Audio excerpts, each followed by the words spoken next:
اعوذ باللہ من الشیطان الرجیم بسم اللہ الرحمن الرحیم يا أيها الناس اتقوا ربكم الذي خلقكم من نفس واحدة وخلق منها زوجها وبث منهما رجالا كثيرا ونساء واتقوا الله الذي تساءلون به والأرحام إن الله كان عليكم رقيبا۔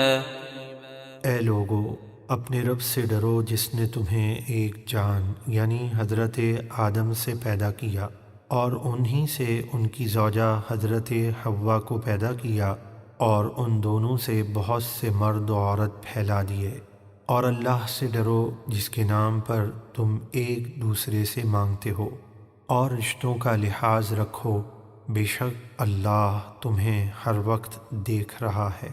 وآتوا اليتامى أموالهم ولا تتبدلوا الخبيث بالطيب ولا تأكلوا أموالهم إلى أموالكم إنه كان حوبا كبيرا۔ اور یتیموں کو ان کے مال دے دو اور اپنے برے مال کے بدلے ان کا عمدہ مال نہ لو، اور ان کے مال اپنے مالوں میں ملا کر نہ کھاؤ، بے شک یہ بہت بڑا گناہ ہے۔ وَإِنْ خِفْتُمْ أَلَّا تُقْسِطُوا فِي الْيَتَامَى فَانكِحُوا مَا طَابَ لَكُم مِّنَ النِّسَاءِ مَثْنَىٰ وَثُلَاثَ وَرُبَاعَ فَإِنْ خِفْتُمْ أَلَّا تَعْدِلُوا فَوَاحِدَةً أَوْ مَا مَلَكَتْ أَيْمَانُكُمْ ذَلِكَ أَدْنَىٰ أَلَّا تَعُولُوا۔ اور اگر تمہیں خوف ہو کہ تم یتیم لڑکیوں سے نکاح کی صورت میں انصاف نہیں کر سکو گے تو ان کے بجائے جو عورتیں تمہیں پسند آئیں ان سے نکاح کر لو، 2 اور 3 اور 4 یعنی ایک وقت میں 4 عورتوں سے نکاح کی اجازت ہے۔ پھر اگر تمہیں خوف ہو کہ تم 2 بیویوں میں انصاف نہیں کر سکو گے تو ایک ہی سے نکاح کرو، یا اپنی کنیزوں پر اکتفا کرو جن کے تم مالک ہو، یہ تمہاری نا انصافی سے بچنے کے زیادہ قریب ہے۔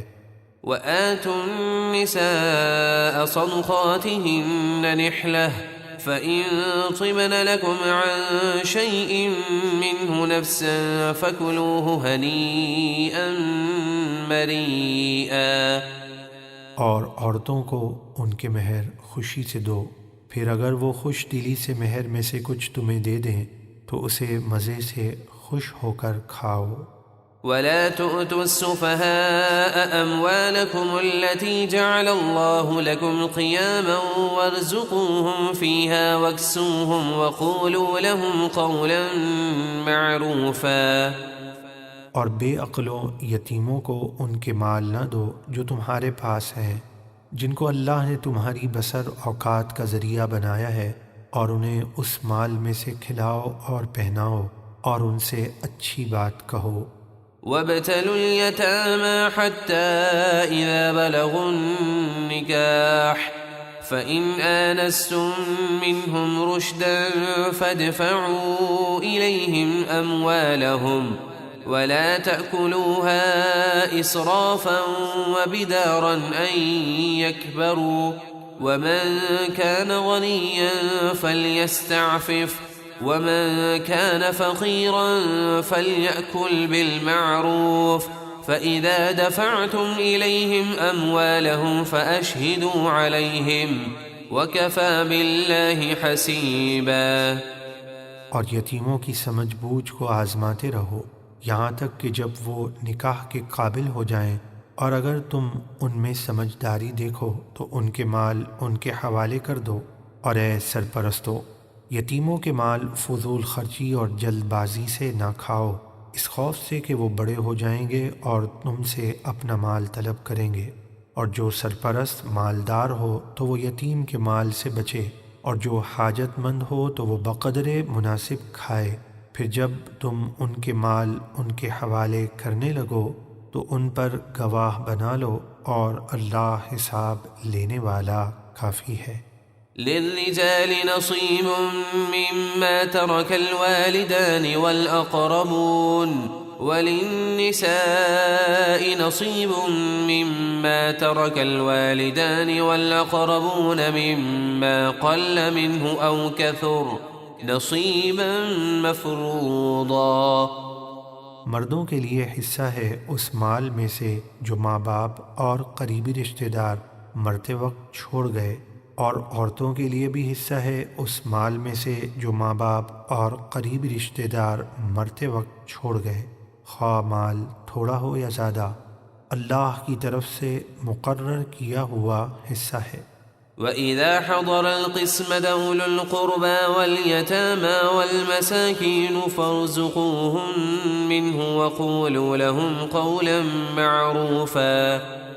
اور جب وراثت تقسیم ہوتے وقت وہ رشتہ دار جن کا وراثت میں حصہ نہیں اور یتیم اور مسکین آ جائیں تو انہیں بھی اس میں سے کچھ دے دو اور ان سے اچھی بات کہو۔